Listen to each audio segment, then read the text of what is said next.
نہایتی واجب الاحترام علماء کرام، مشائخ اعظام، ارباب علم و عمل، ارباب دانش، میرے عزیز دوستوں اور بزرگوں، میری جماعت کے مقتدر علماء اور خطابت کے شاہ سوار، ہمارے سٹیج پر سلوہ فرما ہیں، کافی دیر سے میں بھی انتظار میں تھا کہ کس وقت حاضری کا موقع ملتا ہے، خدا جانے پھر نصیب ہوگا یا نہیں ہوگا، تو اپنی حاضری لگوا لوں۔ علامہ مقصود احمد قادری نے 4 پروگرام ایک دن کے بک کیے ہوئے ہیں۔ میں تو ایک مدرس آدمی ہوں، خطابت میرا کام نہیں ہے، میں پڑھانے والا ہوں، لیکن یہاں آ کے میری چابی ان کے جیب میں پڑی ہوئی ہے۔ رات کو بھی ایک جگہ تقریر کر کے میں فارغ ہوا تو پتہ چلا کہ ایک اور مسجد میں جانا ہے، 1 گھنٹے کا سفر ہے۔ بہرحال میں یہ سمجھتا ہوں کہ اس کو چھٹی نہ ملی جس نے سبق یاد کیا، اس کو چھٹی، میں تو چھٹی گزارنے کے لیے آیا۔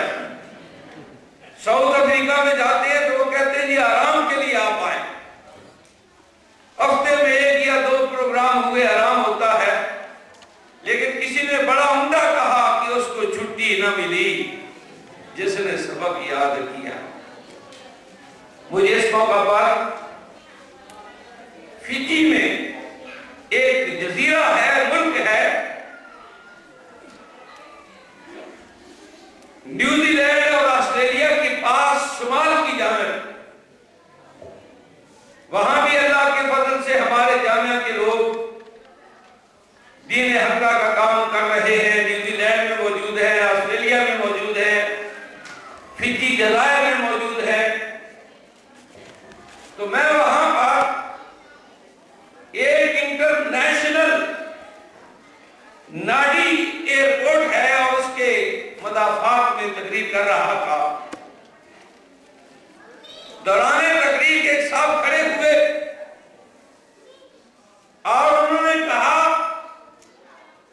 شاہ صاحب جہاں لوگ یہ کہتے ہیں کہ ہمارے باپ دادا بے علم تھے، انہیں کوئی سمجھ نہ کی، وہ میلاد منایا کرتے تھے، اب ہمارے پاس علم آ گیا ہے لہذا ہم میلاد نہیں منائیں گے۔ میں نے کہا بالکل ٹھیک ہے، تمہارے باپ دادا بے علم ضرور تھے مگر با ایمان تھے، ان کے پاس علم ضرور آ گیا ہوگا مگر ایمان خارج ہو گیا۔ یہ تو اللہ تعالیٰ کی دین ہے آپ لوگوں پر کہ اللہ تعالیٰ نے آپ کو یہاں بلا لیا ہے۔ اور میں نے جو قرآن پاک کی آیت پڑھی، وَأَمَّا بِنِعْمَتِ رَبِّكَ فَحَدِّثْ، یہ اصل میں خطاب تو نبی علیہ السلام کو ہے کہ یا رسول اللہ آپ میری نعمتوں کا چرچا فرمائیں، یہ میری نعمت جو آپ پر ہوئی ہے، غلاموں میں موجود ہوں تب چرچا کریں،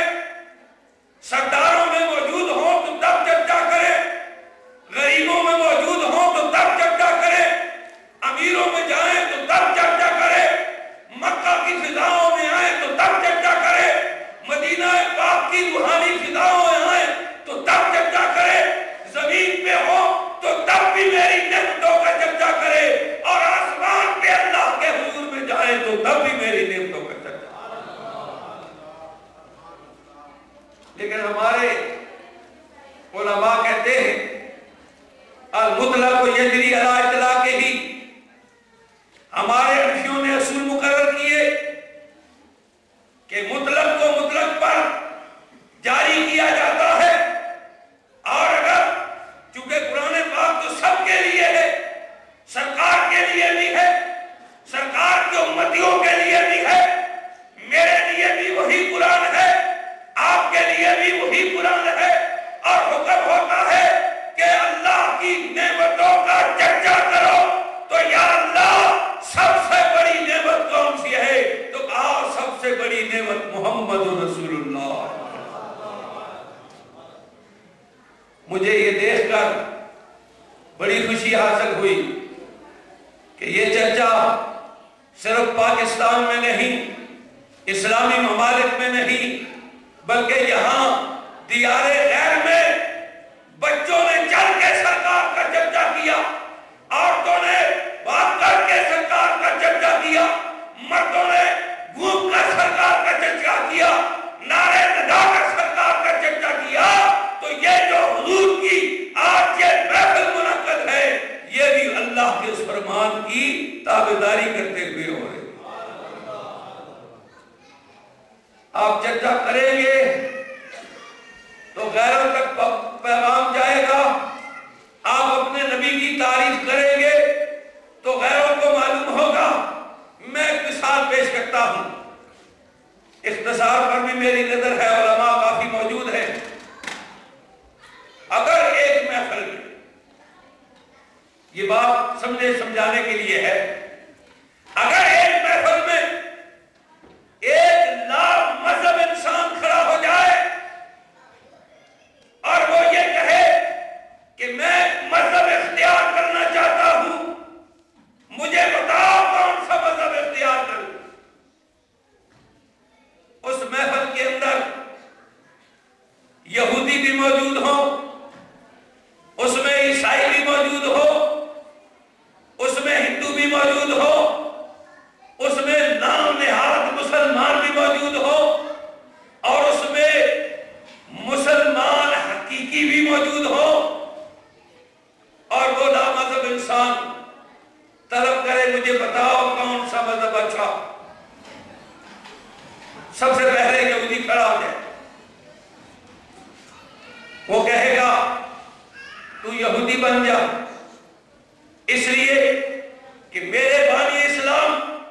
حضرت موسیٰ علیہ السلام کو اللہ نے بڑا مقام عطا کیا،